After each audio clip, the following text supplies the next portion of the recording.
Plastic Model Builders. Hello, it's me, Ari Stone with Plastic Model Builder, and this is my Bandai AT-AT 1/48 scale. We are going to paint and weather this incredible model.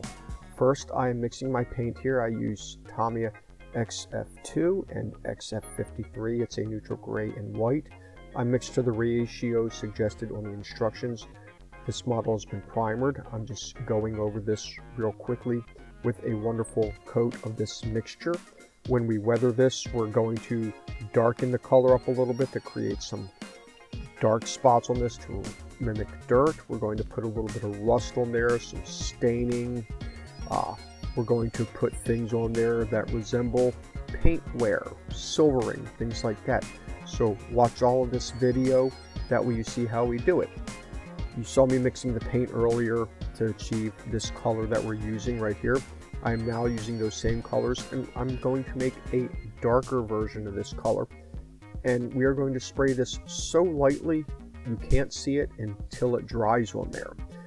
Yes, so if you watch, you will see how I do this in just various areas to mimic dirt in like corners, crevices, things like that. We're first going to start with this little area right here, which you see has a panel. We're going to darken that up a little bit because it's covered up. Same with that one right there. Just going along various cracks and corners. I'm showing you where I'm doing this, and then you can look further into the video and you will see exactly where those spots are because they start to pop once it dries. And you can kind of see that here. So that's the overall goal, just light little highlights.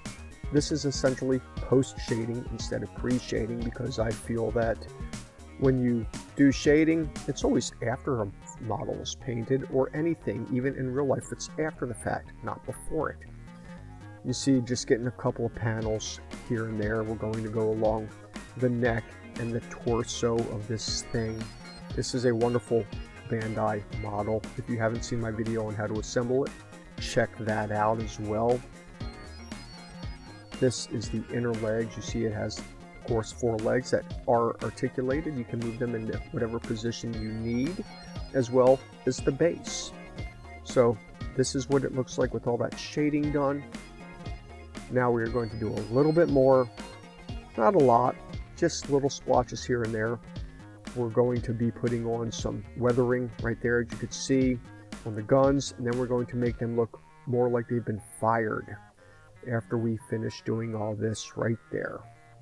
And this is what it looks like so far. Now we've got our weathering kits right here. We're going to do burn marks on paint, like rust, things like that. I'm using the dark areas just to put on little, you see, like firing spots, as if you get on a muzzle of something. It's just burned areas. So that's how we are making these cannons look, even though they're laser fired. Got a little bit of rust going on here. We're going to put this in various spots on the corners.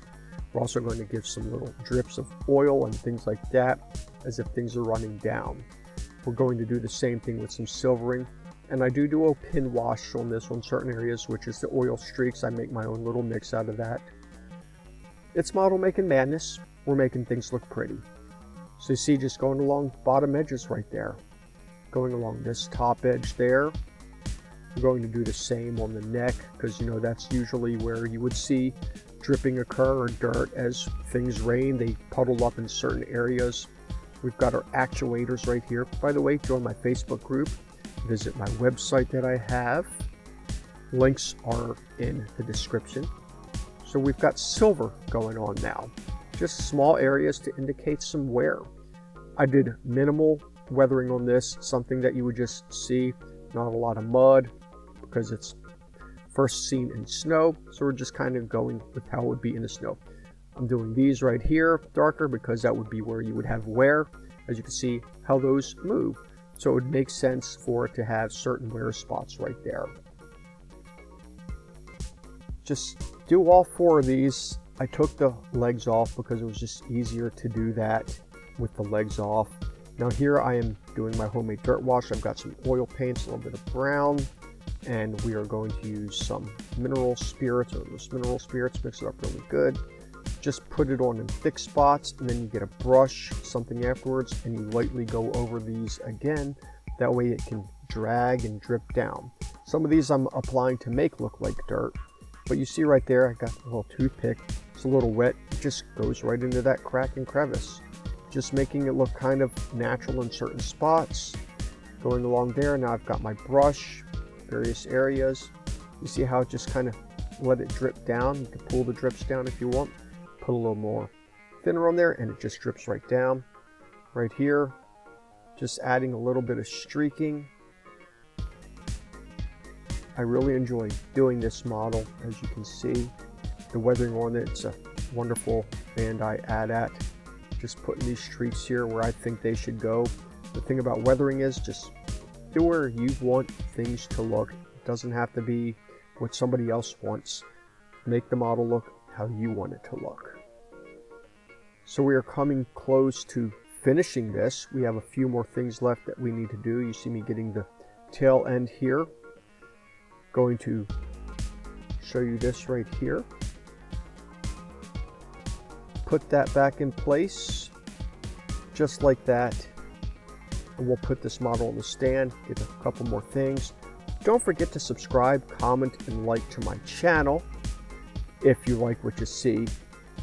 And as always, until next time, see ya.